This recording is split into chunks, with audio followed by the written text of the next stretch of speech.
I did want to start with that kind of old thinking around gold and the reason for owning it as an inflation hedge. And then therefore, that makes the case for the producers, right? Because you get to leverage up a little bit more on it. Is that disconnect? Is there still a connection between those two things, or is it over?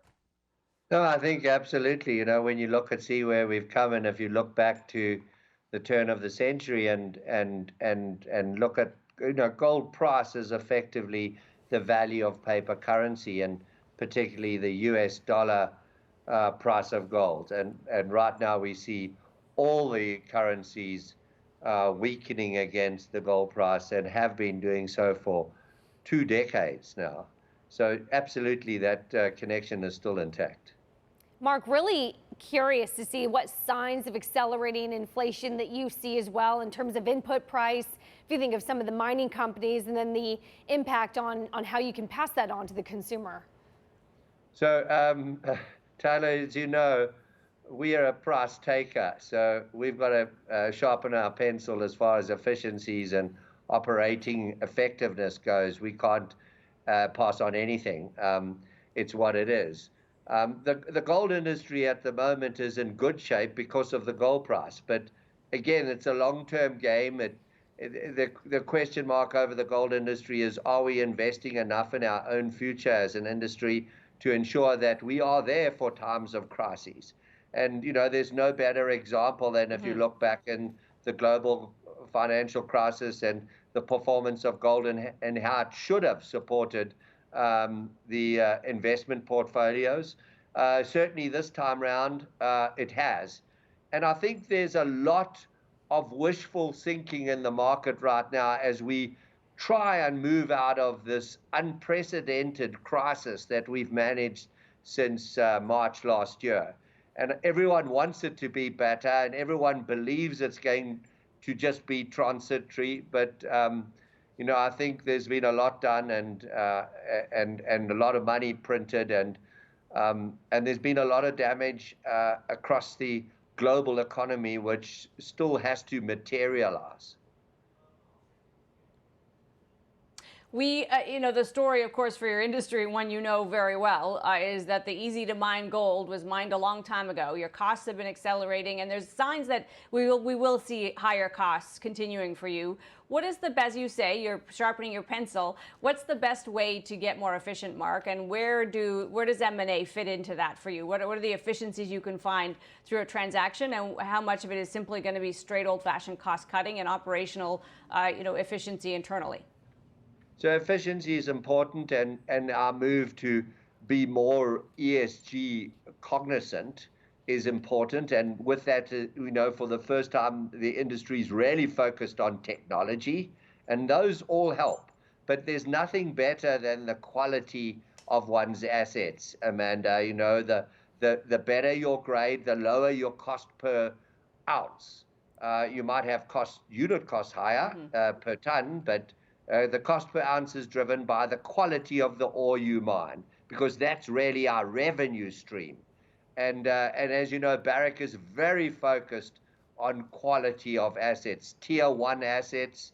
That's assets that are in the bottom half of the cost curve and produce more than 500,000 ounces a year for more than 10 years.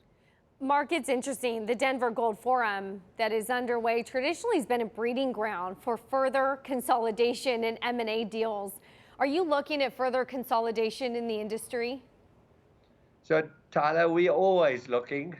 The problem is to find the right one that does create value and doesn't just make you larger as a producer. And in line with the Denver Gold Forum is a sort of junior forum, which really allows young startup companies, explorers, to present their projects. So that's always a very interesting sort of breeding ground for transactions. So this is a time traditionally, and it's the first time we've sort of got half in-person engagement, but it is bringing the industry back to life, and we're excited about the opportunities. The one thing the industry misses, and it needs to do, and Barrick, it's one of my big drivers, is to make sure that we invest organically in our future, because we really haven't replaced the gold we've mined with similar quality assets for 2 decades now. You are obviously leading through a global pandemic. There are perhaps some signs of daylight, but there continue to be real disruptions. What are you seeing in your own operations in terms of being able to deploy your people? And what's your vaccination policy plan? Will you require vaccinations for some of your employees? Yeah, so we are actively managing this pandemic. I grew up in Africa. I understand very well virus pandemics. And we started even before anyone had introduced protocols. We already had protocols in place. We are encouraging, and in some countries like Canada, we've mandated vaccines. You've got to look at each environment.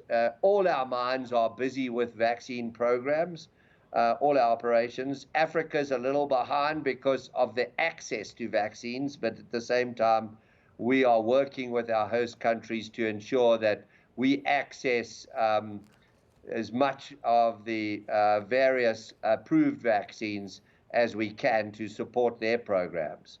And so if you look at Argentina and Chile, we're way up into the 80% in the first vaccine, just a little behind that now on the second vaccine.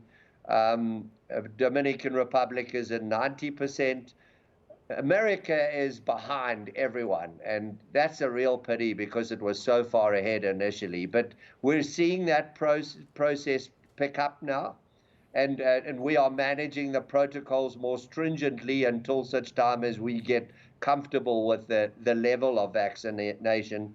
Canada, I think in our corporate office, we've got 2 people that haven't been vaccinated.